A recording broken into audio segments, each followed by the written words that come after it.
This is a front tire install video only. I just thought I'd make a video show you how I do it and why. Here I'm using my tire wedge.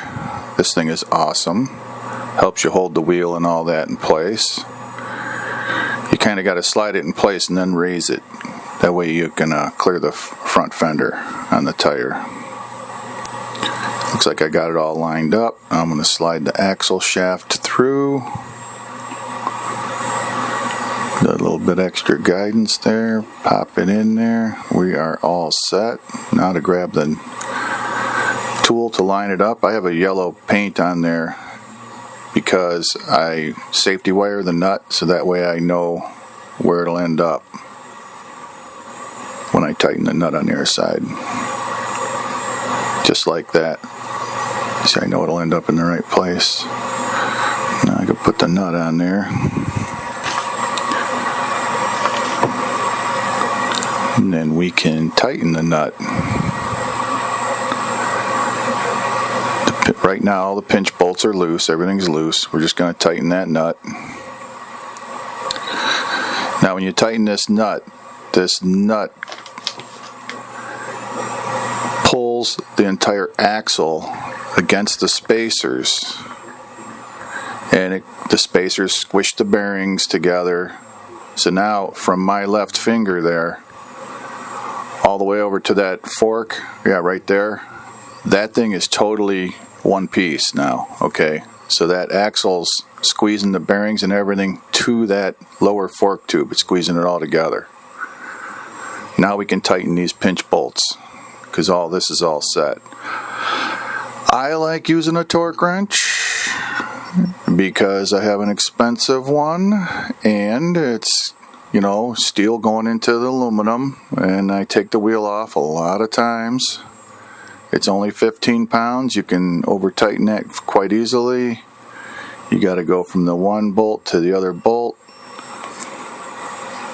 back and forth, because you know you want to go nice and slow with that. You don't want to crank the one down all the way tight. So there you go. My specifications on those bolts are 15 pounds, like I said. Looks like they're tight. Okay, now what we're going to do is we are going to drop the front end on the ground, off the lift. I love that wedge. That thing is just so helpful. It really is. Okay, we're going to drop the front wheel on the ground. Now we have that left side all tight. That part of the axle secures the left fork tube. The right fork tube's still floating. Now what this is going to do is settle that right fork tube so it's centered on there to where it needs to be, so that both fork tubes are completely parallel. They should be anyway. Now we can go ahead and tighten that. Okay, now it's time to put the brakes together. Make sure you clean everything up really good. I already cleaned all of mine. Make sure you get that rotor in between the pads. People will make a mistake. My calipers are kind of hard to get on because they barely fit between the rotor and the wheel. So it's a little tough. I have to compress my pistons in pretty good, which I did on removal. So there we go. And that thing just slid right on. Alright, that's because everything's nice and clean and moves freely. Double check, always double check to make sure you got the pads in the correct place. So as you can see, my pad friction material is against the rotor. Okay, now I just snug them down, finger tight, and on the bolts, and so the calipers are just finger tight. Then I pump the brakes up. So my wheel's completely tight on the forks. Calipers are snug finger tight. Pump them up, okay? That's how I do it. And then make sure, you know, pump it slow. You don't want to develop any air. It could happen. So now, after I pump it all up, I'm going to go ahead and tighten these bolts. And of course, I'm going to use a torque wrench again because it goes in aluminum. I pull the wheel off many times, so It's just not worth risking it. Plus I have a fancy expensive torque wrench. I have to justify its existence. My front caliper bolts are 26 pounds, so we're going to torque them to 26.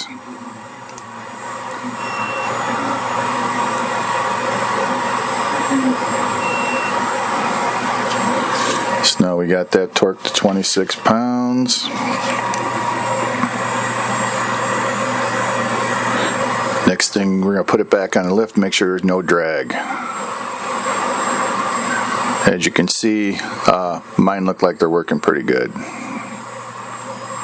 And it looks like there's no drag. We're good to go. Plus you want to make sure your brakes work.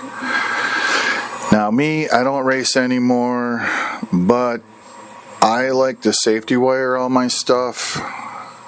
Running in the advanced group, there's certain things you have to, certain things you don't have to, but it looks cool.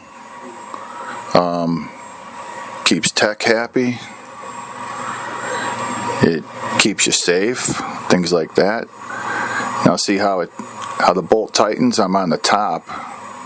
So that wire is actually going to pull that bolt tight, and the nut tightens clockwise.